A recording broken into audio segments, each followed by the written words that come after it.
Hello everyone and welcome back to the Plutonium Show. Thank you so much for joining me. Hope you had a great weekend. So today we have two main topics before we get to comments, as we always do at the end. Keep them coming because they are honestly my favorite part of this entire show. The first topic I've been sitting on for a couple of weeks actually since it broke. I was going to talk about it last week, but the whole Epstein files story had taken over my brain and I just needed to discuss that while it was hot. So what we're going to talk about today is firstly, the salt path controversy. It's pretty big in the United Kingdom. I'm not sure if it's dispersed and spread around the globe, especially in America, but in my new neck of the woods now, it's a pretty popular topic. Not that I'm in the UK, but in that general area of the world. And the second topic, as reflected in the podcast title, I'm sure, is should Prince William forgive Prince Harry? It's not the first time I have raised this topic throughout the last 4 years since I started covering the royals and Meghan Markle. So a lot of you probably know exactly what I have to say about that. However, a new article has been published, giving me yet another excuse to voice my thoughts on a very, not only controversial topic, but a topic that I actually hold very dear to my heart. So last month in June, a movie had been released called The Salt Path, starring Gillian Anderson and Jason Isaacs, I think. He was Father Malfoy, Papa Malfoy in the Harry Potter series, in the movies, the original movies. I'm not watching the series that's coming out. Sorry, there's only one Harry Potter franchise pour moi. I thought it was a good movie. I chose to see it because it was based on a true story. And as someone who is constantly bombarded, I'm sure you can relate to this, by bad news, good news seems to be the domain of fiction. I'm always on the hunt for a true story that actually has a quote unquote happy ending and an inspirational message, because otherwise life gets too hard. Especially with this show, I look at the news a lot to see what I can talk about, and it's all bad. And sometimes I don't want to leave my bedroom. So it was a great movie. I liked it. I never read the book because it was based on a book. A book that was written by one of the protagonists, a woman by the name of Rainer Wynn. So just a quick synopsis. Obviously, this is going to have spoilers. So if you want to see the movie or if you want to read the book, maybe you should skip this one to the next topic. However, it's been out for a few years, the book. I think 2018 was when it was first released. The movie is new, but the book isn't.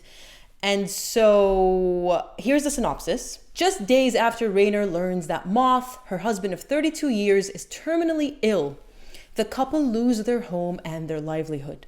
With nothing left and little time, they make the brave and impulsive decision to walk the 630 miles of the sea-swept southwest coast path from Somerset to Dorset via Devon and Cornwall. They have almost no money for food or shelter and must carry only the essentials for survival on their backs as they live wild in the ancient weathered landscape of cliffs, sea, and sky. Yet through every step, every encounter, and every test along the way, their walk becomes a remarkable journey. The Salt Path is an unflinchingly honest, inspiring, and life-affirming true story of coming to terms with grief and the healing power of the natural world. Ultimately, it is a portrayal of home and how it can be lost, rebuilt, and rediscovered in the most unexpected ways. Now, this isn't the only book that Rainer Wynn has authored. There are two more, one called The Wind Silence and the other called Landlines. What happens around 2 weeks ago is The Observer, a British publication, releases an exposé. And I've printed it out because it's I've done my homework. I feel like I'm doing my bar exam all over again with all these tabs. It's kind of PTSD, I'm not gonna lie. But it was a really long expose and I don't like reading lengthy anything. on screens. I'm very old school in that way. I have to print things out, highlight, take notes. And yeah, so it's called The Real Salt Path: How a Blockbuster Book and Film Were Spun from Lies, Deceit, and Desperation. So you can see, I'm sure, why this immediately caught my attention, because I was very inspired by the movie. I came out feeling inspired, for lack of a better word. It was a feel-good movie. Not the whole thing, but when you come out of it. And so to read this headline was already, that sinking feeling of, oh, no. Can't we just have a good, true story for once? Apparently not. I don't know. I'll actually leave you to tell me what you think, because there have been a few updates since this was released. The author has responded in a very lengthy statement that we will look at in summary form. Don't worry. So let's start. Basically, as I said, the author is a woman called Rainer Wynn, except that's not actually her real name. Her real name is Sally Walker, and her husband's real name is Timothy Walker. He goes by Moth now. She explains in her statement that Moth is simply, a nickname derived from Timothy. So the article starts off by describing who Rainer is, the author and protagonist of one of the most successful British non-fiction books in recent years. Now, as the synopsis points out, the central two premises, I suppose, of the book is first and foremost, Moth's illness, which we will talk about. And secondly, the loss of their home, making them homeless.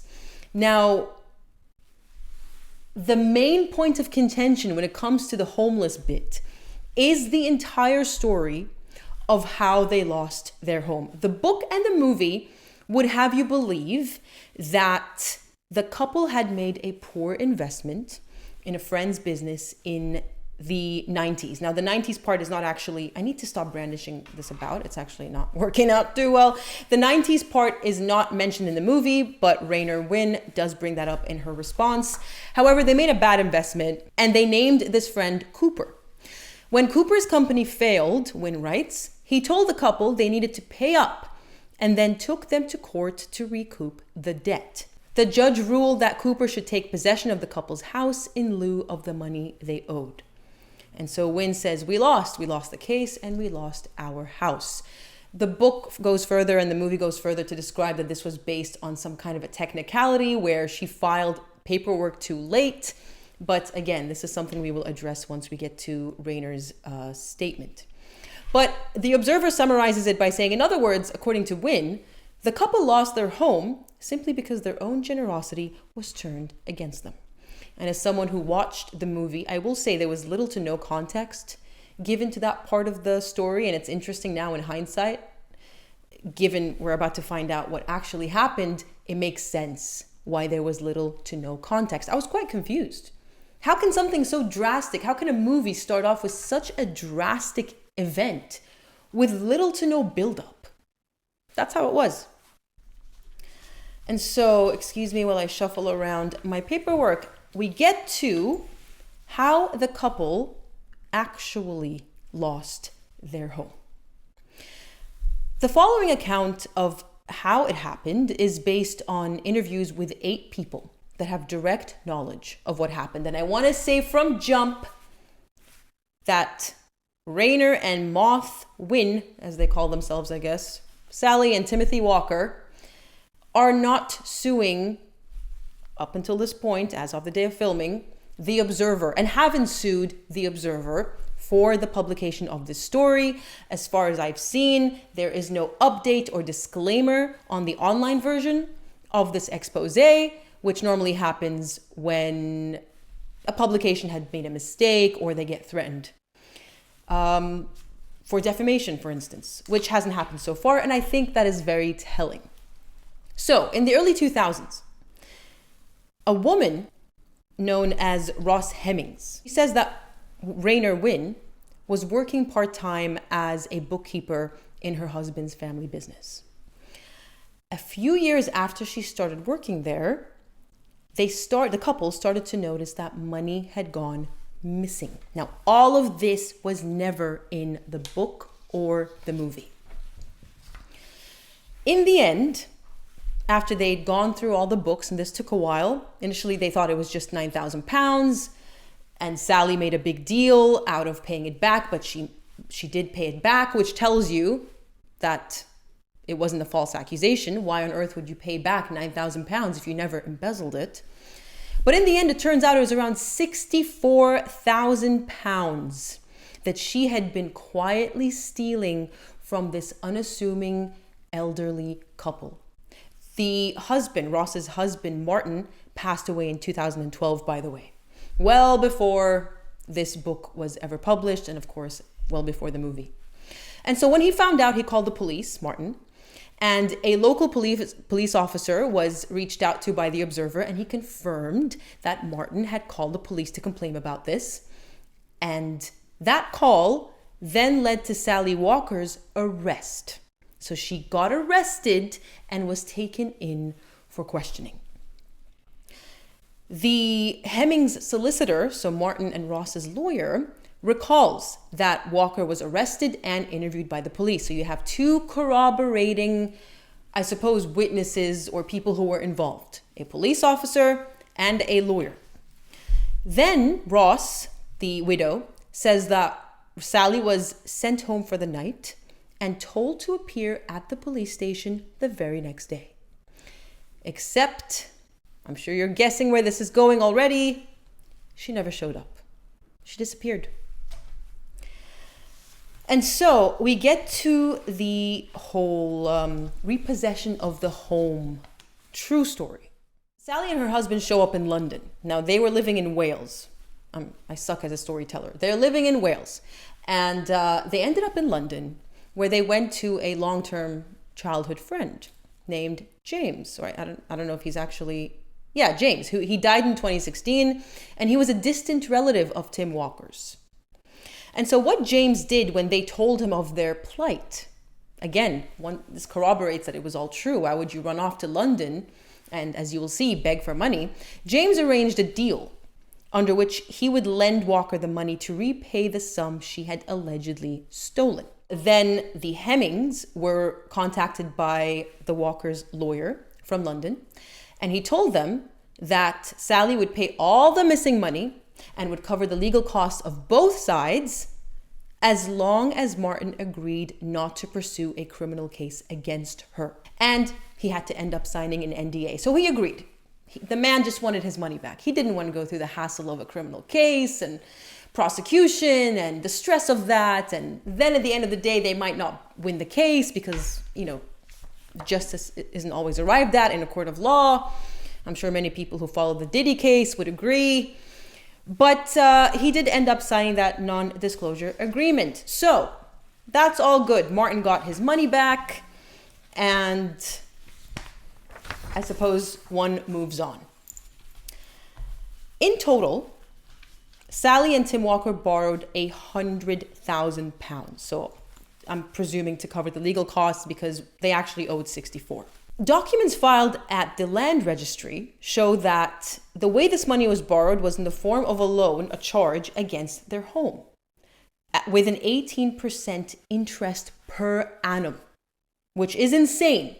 It's out of this world, pretty harsh. And it was effectively a private mortgage. It's very interesting. I'd never heard of a private mortgage being taken out like that against someone's home by an individual, but that's effectively what it was. Months later, James's business went bust, and in 2010, his loan to the Walkers was transferred over to his creditors. The men, these creditors, eventually called in the loan, and when the Walkers didn't pay, because presumably they had no money, they were taken to court in 2012. The court ruled that the Walkers had to repay the debt, and if they failed to do so within 1 year, and by the way, this was £100,000 in debt plus the interest. So that in total exceeded £150,000. If they failed to do so, according to the court, within 1 year, the new creditors could repossess their home. And I'm sure you understand now what ended up happening, since that's how the Salt Path story starts. We skip all of this background and all they say is we made a poor investment. And we get to how they lost their home. So they did actually lose their home, by the way. That part is not fictional. Something else they fail to mention, which actually is really, it is important when you think about it, given the whole, if you've watched the movie or read the book, the whole concept, this notion of they're being homeless. They had nowhere to go. They literally lived in tents, in their tent as they hiked along the Salt Path. It turns out that Tim and Sally actually own a home in France, a home that they purchased in 2007. Documents as of now show that they still own the home. Now, to be fair, Sally/Rayner, then explains in her statement that it's basically dilapidated. The Observer journalists did go and see the home as well, and it is uninhabitable, but it always has been. Local officials in France, so the Observer journalist, her name is Chloe, went all the way there to Le Village de Drop. Local officials said that walkers still owed taxes on the property, and the villagers told her that the walkers never actually stayed in the house because it was never really fit for habitation, but they used to visit and stay in caravans on their land. Now, this is interesting because in the Salt Path, the writer claims they had literally nowhere else to go. And now we get to Moth's illness, the husband's illness. This was the most tear-jerking, the most compelling part of the story, naturally. In the book, Sally or Rayner writes that Moth received in 2013, a few days after they learned they were going to lose their home, Tim receives a devastating diagnosis of this condition I had personally never heard of until watching this movie called corticobasal degeneration, or CBD for short. Now, this is described as a relatively rare neurological condition. It has no cure, it is terminal, and you die of it. Within 6 to 8 years, it is quite vicious. It eats at you and your cognitive function slowly. Actually, not slowly. You can die within 6 to 8 years of the development of symptoms. And it's actually fully diagnosed during an autopsy. Before you pass, what it's actually called is corticobasal syndrome. You're exhibiting the symptoms, which, if you watch the movie, it's motor issues. Eventually, you won't be able to swallow. You can't move. And that's what her husband has started to struggle with in the story. The key part of CBD is that the damage done to the brain is irreversible. I want you to hang on to that, bookmark it, because the Salt Path story flies in the face of that. In Tim Walker's case, now I've mentioned that the life expectancy is 6 to 8 years from diagnosis. He's been living with the condition for 18 years, and he seems to have no visibly acute symptoms.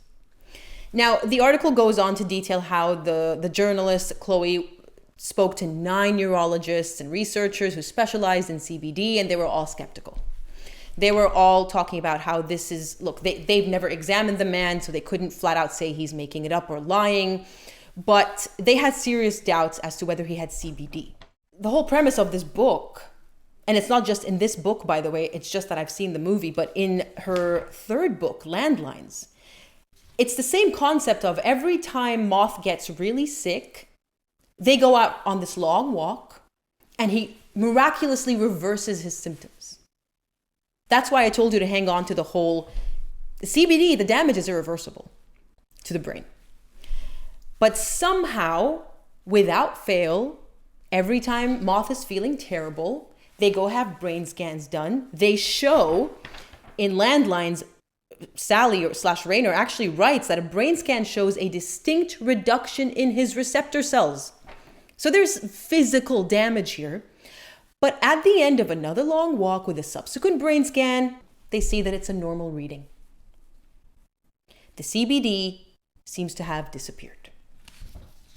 Now, I'm sure you can see how this can all be very problematic because this story is based on truth, at least according to the author.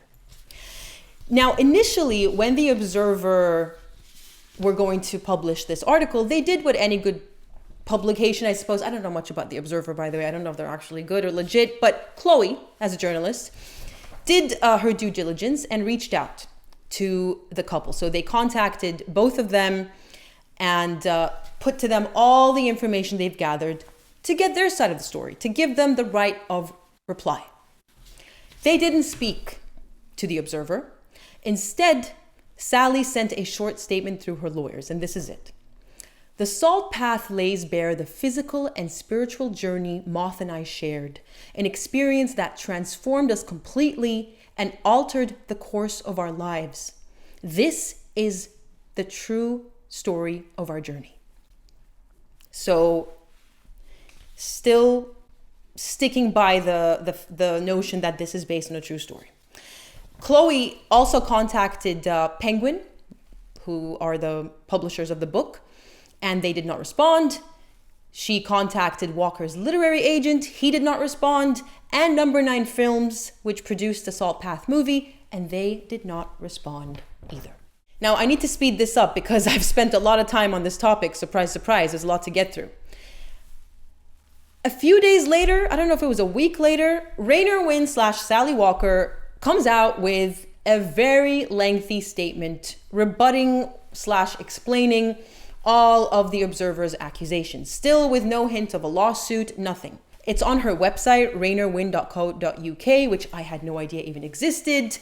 But I'll put down the link in the description box if you want to read it in detail, because as I said, we're running out of time. But she basically says that this is an article that is grotesquely unfair, highly misleading, and seeks to systematically pick apart my life. She explains the issue with Moth's health, and she actually attaches 4 letters from specialists that at least confirm he had CBS. So the syndrome part. There's a big distinction that I've learned when I was looking into this case. You can have corticobasal syndrome without having corticobasal disease. So the disease is what kills you. But there are other issues that can lead to the symptoms, the syndrome. So basically what I'm trying to say is it could be coming from something that's not terminal and something that is manageable, something that is quote unquote reversible if it's not corticobasal disease, which none of these 4 letters that you can find in her statement, which are from neurologists, not a single letter says it's a confirmed diagnosis of CBD, but they seem to think it's CBS. So in Moth and Sally's defense, it seems as though they're not lying about the symptoms he's been suffering from, but perhaps the diagnosis of CBD is the part that wasn't factual. She then explains away the embezzlement allegations as a mistake. I kid you not. She literally says that it was a pressured time because I worked for them in the years leading up to the economic crash of 2008. Any mistakes I made during that year in the office, I deeply regret, and I'm truly sorry. That's pretty much all we get from her. How we lost our home, she still insists that it was an investment that they made in the 1990s. In 2008, they asked for their money back because they wanted to use it to pay off the Hemmings. And so the guy they called Cooper, who's James in this article, says, look, I don't have it, but I'll loan you the money. And then the whole loan against their home issue is true, I suppose. But then she argues that it wasn't technically his money. His company loaned us the money, and a company is a separate legal entity. And so he couldn't come after us for it. And more importantly, his creditors, his personal creditors, shouldn't be able to come after us for it. But she says due to a technicality, they ended up losing and lost their home. The property in France, she says, is not, they can't live in it. It's not habitable. And that they tried to sell it, but then the local agent said it was virtually worthless and saw no point, etc., etc. As I said, I can link you to it in the description box. But the article does go on to talk about the devastation of that this revelation has had on people who are actually suffering from CBD, or people who have relatives or spouses who are suffering from CBD, and knowing that, wow, this is all a lie. I can't just go out on a walk and reverse my symptoms. Or worse, people who've tried to go out on a walk to reverse their symptoms and it didn't work. It's a really big deal. So much so that here I see that the publication of the Salt Path author's new book is actually delayed. She was meant to release a book called On Winter Hill. But because of the scandal, it's been delayed. Which tells you this is not just a hit piece by The Observer. This is quite a big problem. It'll be interesting to see how this story develops. Again, I'm not sure if anyone has actually read the book or watched the movie. Do let me know in the comments if you have, and what you think about this revelation. I did not see this coming. Never in a million years since watching the movie did I ever think that this would happen. And what's really interesting is there's a slight parallel to Meghan Markle. We always talk about how Meghan always was able to get away with her lies when she was a small fish in a very big pond. You know, she was a nobody. So no one cared to double check her, fact check her, and just make sure she's telling the truth. You know, she was able to climb up to royalty based on lies and deception. Once she got onto the world stage and became a very major player, virtually overnight, her house of cards came tumbling down. And I see parallels here because Sally and Tim apparently were able to get away with this before the movie was made. You know, books, of course, can be very popular and can change people's lives. I mean, this book made them millions. But then the movie is what really put them on the map and what made The Observer reach out to people and question the story. So it's a lesson of be careful what lies you say, because you never know one day how they could be magnified and how people could come out and expose your lies. Sally, by the way, of course, as you can see in her statement, or as you've seen in her statement, denies that any of this was a lie. It was just omissions. They were not mentioned in the book. So I guess it leaves, I'll leave it up to you to let me know what you think in the comments and who you believe. All right. Second topic for today. Sorry, I did not expect the first topic to take up so much time, but it did. I think it's worth it. I know my audience doesn't really like it when I diverge, but there are other interests in my life outside of the royal family, believe it or not. So the second topic I want to get to is, should Prince William forgive Prince Harry? And this is all, you know, in connection with that joke of a story from last week of the secret summit on the balcony or on the terrace of a club that was photographed.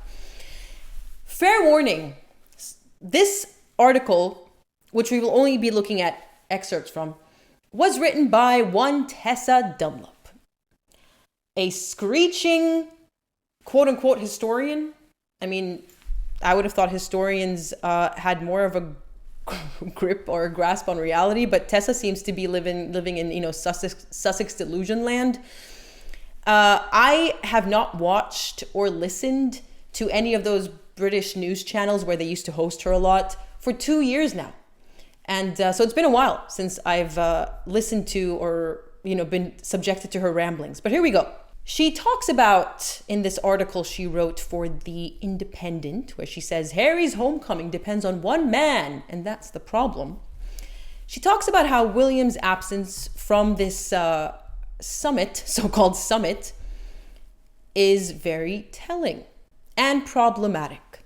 She says, beneath the surface, all has not been forgiven. William still bears a grudge. Can you blame him? No. But it seems like you can, because you go on. She talks briefly about how close the boys used to be, which to me only lends credibility to the notion that Meghan caused the rift. She came in between them and drove them apart. But of course, Tessa conveniently forgets to mention that incredibly important piece of the puzzle. Tessa, being the historian that she is, I suppose, references the parallels between Harry and Prince William Yes, I just called him Harry because he said, I'm just Harry, right? And Edward VIII, the former Edward VIII, and his brother, the new king at the time, King George VI, and how their relationship had deteriorated. I actually talk about this relationship and its deterioration quite a few times in my Weird series where we covered Wallace and Edward's love letters. Do check it out if you haven't seen it already. Give it some love. But she's right. The parallels are actually, they're spooky, they're eerie. She uses the word spooky. But she says that the Prince of Wales, William, would be foolish to take his familial cues from the unbending social strictures of a bygone era. So she's saying, don't look back to your great grandfather George VI and how he dealt with his brother. Don't copy him. That's old school. We're modern now. We're woke. We're PC. We forgive. As a nation, no matter how much we verbally kick Harry, affections run deep. Hold up. Let's stop here. Tell me, audience members who are British, do affections truly run deep for Prince Harry after everything he's done to your beloved late Queen Elizabeth and her husband, the late Prince Philip, and Catherine, the Princess of Wales, our current King Charles? Do affections still run deep? Let me know in the comments.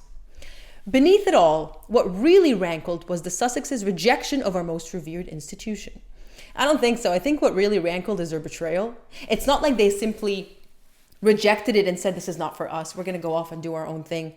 They lobbed bomb after bomb after bomb, entirely unprovoked, and attacked the people whom they were meant to love the most.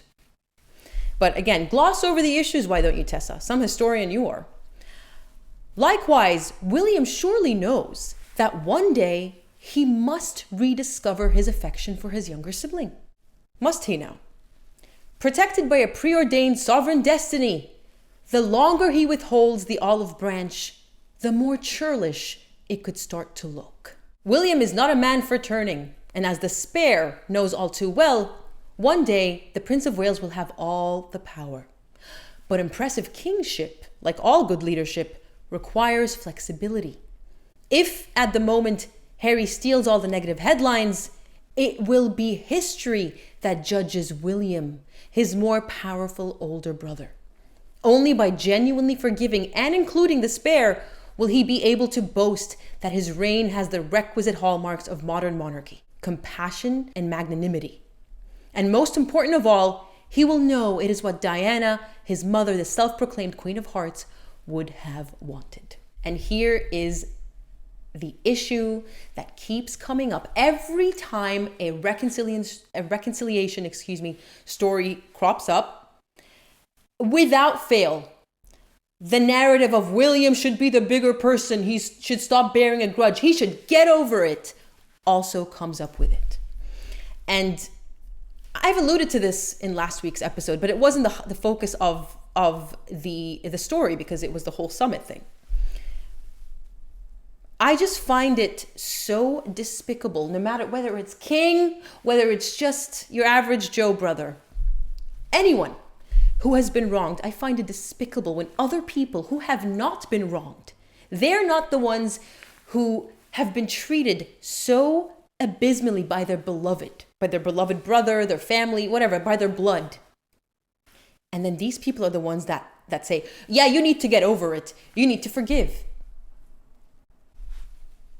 Who are these people? Who is Tessa to claim that William, just simply because he's the future king, must forgive his brother? Who, might we remind Tessa, didn't just mess up once or twice or 3 times. We've lost count of the number of betrayals Harry has committed against his family. Chief amongst them, William's beloved grandmother, William's beloved father, and William's beloved wife. Tessa likes to say that, oh, William's future king, so he better learn what forgiveness is. Excuse me, I think what people want in a king is strength of character. I'm not saying forgiveness doesn't factor into that. I think forgiveness is a part of strength of character. But as I said last week, fool me once, shame on me. Harry messed up multiple times. On the first mistake, I'm sure he's messed up behind the scenes before he even met Meghan. And William has not only forgiven him, but he's been there for him. But after the damage and destruction targeting his wife, if there's one way you really, really want to piss off a man, you go after their wife or their mother. Going after his wife, who has been nothing but an angel to Harry. Let's not forget, Harry and Catherine also had history. They loved each other. Catherine was like his sister. He said so himself. Heck, some people say he had a crush on her. And that he wanted her for himself and was jealous of William. Maybe, that's the realm of speculation for me. But from what I could see, they were close. They were tight. And they went out of their way to include him. He was the awkward third wheel, but he was there because they wanted him to be there. And he just throws all of that away, not just walks away and leaves them alone, but then proceeds to attack them along with his wife. And Tessa says, oh, you need to genuinely forgive. If you want history to put you in its good books, then you must forgive your traitor of a brother. Because make no mistake, I've made a couple of videos, a series on treason last year. Make no mistake, people have been charged with treason in the past for doing a lot less. I don't even know what else to say. It's purely because I feel like every year this topic comes up, as I said, and it's something that really fires me up. Because look, if you want to forgive, it should come from you. I believe in forgiveness. I don't believe in endless forgiveness. Fool me once, but fool me a gazillion times. I mean, at that point, I'm just a doormat that you can just walk on and abuse whenever you like, because you're family, right? You just get to do whatever you like with me because I have the misfortune of sharing your blood. That's basically what people like Tessa are saying. And if she, as a Sussex stan, is going to insist that William needs to be the bigger person and forgive Harry, then why not, in the same vein, insist that Meghan, as the Duchess, the magnanimous Duchess, should be the bigger person and quote unquote forgive her father? Her father, who did nothing in comparison to what she and Harry have done, mind you, who's been left to live out the rest of his days now in the Philippines, where he's apparently not even happy. And I'm not saying that's Meghan's fault that he's gone to the Philippines, but reach out to your father, pick up the phone, be the bigger person. Where's that spiel, Tessa? Or are Meghan and Harry exempt from all of that? Are they above even William? Or is it simply that they're not going to be king and queen? And so they don't need to learn forgiveness. Her message is all over the place, hypocritical, typical of Sussex stan mentality. If Prince William wants to forgive Harry, I would not fault him or judge him. He's his brother at the end of the day. It's one thing for William to want to do it himself. But it's entirely another for third parties who probably don't even know what it's like to be stabbed in the back by your own family, by the way. There are a lot of people who preach forgiveness when it comes to William and Harry, and I always think you have no idea. You have no idea what it's like, and that's why you think, oh, just forgive them, it's okay, it's water under a bridge. No, it's really not. Because it's one thing to be betrayed by a friend or a colleague. It is a different beast when you are betrayed by blood, especially immediate blood, a sibling, a parent, a child. That hurt goes deep because that's the one person you thought would always have your back. And they're the ones who stabbed it. I think I'm going to end it there. I'm getting fired up. I'm getting fired up, y'all. Let me know what you think of this drivel. Look, to answer my question, again, you all know the answer, I think. I think it's pretty clear, but Prince William should only forgive Prince Harry if he wants to. If he genuinely, deeply wants to. And even then, keep him out of the royal fold, the public official duties. I think William, as future king, would owe that to his subjects. The subjects whom Harry and Meghan have insulted time and time again. Separate personal or family from monarchy. It's difficult because they're very deeply intertwined. It's a family business, as they've described it before, but it's doable. They've tried to do it with Prince Andrew. He's not there in official events, but he's there in funerals. He's there in Christmas walks to the church. And people still don't want to see him, by the way.